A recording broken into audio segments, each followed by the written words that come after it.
The progress and development of any company is very much dependent on the culture that actually associates itself with the business.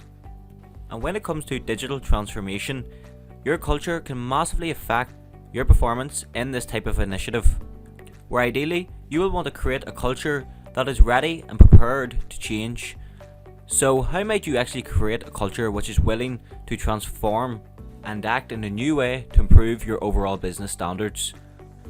Well, we are going to address this here today, and a company's culture is based off many things. For example, take the cultural web here, where you can see culture is made up of stories, symbols, power structures, organizational structures, control systems, and rituals and routines. So there is a lot that really goes into your company's culture. And as you can imagine, there are a lot of factors that can really impact your culture, and this is why it makes it so difficult to actually change your company's culture in order to strive through a digital transformation project. The following onion metaphor shows us the different layers to culture, where this diagram helps us understand where you have to start when aiming to change a culture within your own business, where company values are situated at the core of the onion diagram, showing these as the most difficult to change. And that is why you might want to start with the outside layer, considering what symbols are associated with your company, and then trying to change them while gradually working your way towards considering your company's values, which you can see in the middle there. I'm not too sure if anyone is big football fans, but for an example of this, when Jose Mourinho joined Porto in 2002, he wanted to change the culture within that team, and one of the first things that he done was address the outside layer in terms of looking at the symbols which were associated with that team during that period. And what he noticed within the dressing rooms and within the buildings that a lot of players were in were images of past achievements, trophies and medals and images. And what Mourinho done at this time was take each and every single one of these trophies and images down off the walls and put them outside the stadium grounds on the ground, and in doing so lit each and every one of them on fire while the whole team surrounded this. And in doing this, he aimed to change the narrative within the team that past success didn't matter to them, and they were now to focus on the future of the team and strive towards achieving more trophies and achievements in the coming years. And later on, within the 2003 and 4 season, Porto went on to win the Champions League, the highest achievement any club can win. And this example shows you that in order to change culture and the narrative in around either your company, your team, or whatever it may be, you want to start with the outside layer in terms of looking at the symbols that are associated with your business. Will start to reshape the people within your organization's mindset in terms of changing how they operate and work in line with the new values that you're trying to create.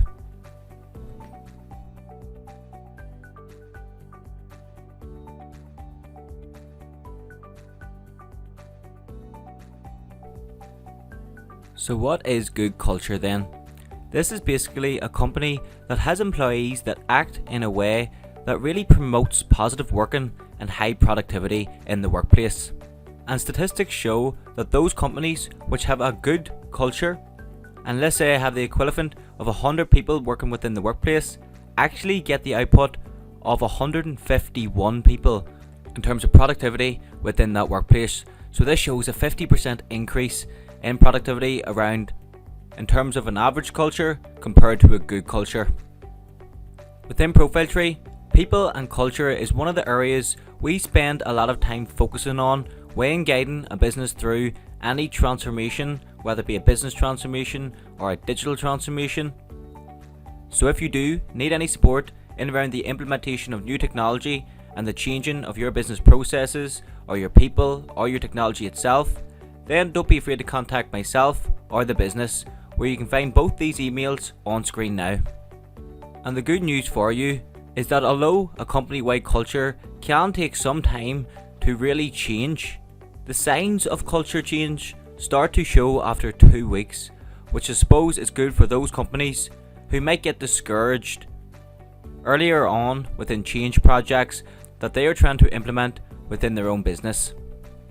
But with this said, it's really important that you address the following steps correctly to ensure you're carrying out this overall process effectively. So number one is going to be defining your core values. So you want to start off by identifying the fundamental principles that guide your company's actions and decisions. So these type principles should be aligned to your overall vision and mission, and should probably consider factors such as innovation, teamwork, diversity, or even customer focus. And then how you actually communicate these values to your employees and integrate them into all aspects of your business is going to be key to ensuring that your employees are acting in a way that really guides your business in the right direction.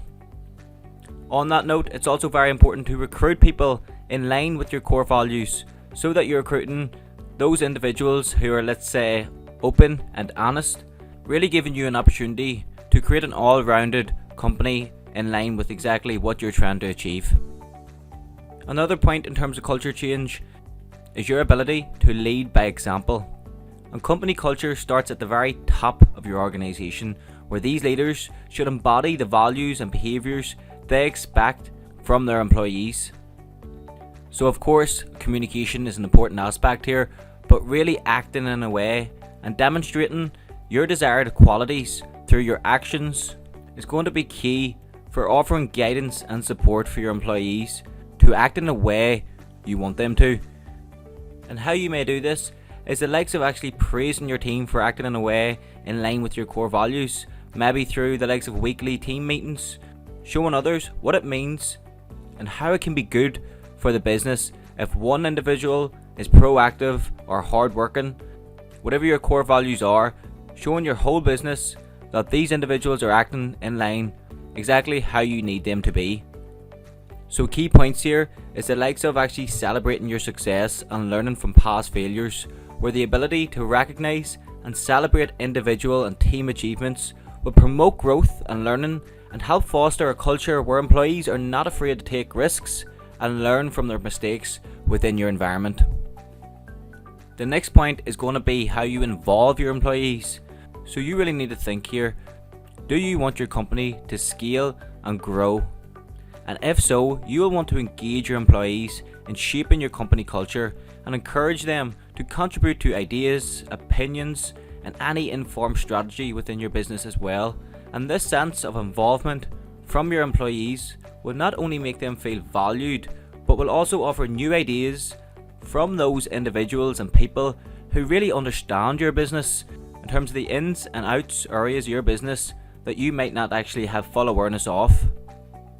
So in doing so, fostering a sense of ownership and empowerment by involving these employees in the decision making processes will allow you to receive informed feedback and make overall improvements to your company culture. And the point that really runs off this one is in terms of encouraging teamwork and collaboration, where fostering an environment where teamwork and collaboration are valued will be key to focusing on how you can get your people to act in certain ways that fosters new company culture. And maybe this is through the likes of creating new goals and strategy and asking them to contribute to this, whatever it may take for them to act in line with the new culture being promoted. And on that note, by promoting open communication and encouraging knowledge sharing, you will be able to create opportunities for employees to work together on cross-functional projects, while opening opportunities to recognise and reward collaborative efforts of your employees as well. And these are all simple points that you really need to take on board. But in doing this, not only is this going to create a new company culture for you, but it's also going to inspire and motivate employees to really improving their productivity within the workplace as well. But as I mentioned, culture change is no easy task, and if you do need any support or guidance in doing this, don't be afraid to ask. When we address a digital transformation project, the key areas that we really focus on here is the processes of your company, the technology in which you're implementing, and the people aspect. And within people, culture change is a massive part to this, and is one that we spend a lot of time addressing, as it's so important that you clearly communicate your expectations and regularly assess and adjust your company culture goals and objectives in line with your overall vision. So on that note, culture change is not just one initiative where you can spend a month or two implementing within your own company. This is something that you really need to be considerate of throughout the whole journey of your business, and ensure that your people, your employees, are constantly acting in line with your core values or new ways of working. I want to direct you to ProfileTree's YouTube channel, where you will find more videos like this that I feel would be very beneficial if you're going through any business transformation or digital transformation in the future. So make sure and check those videos out as well. That is the end of today's video. Thank you very much for watching, and have a brilliant day.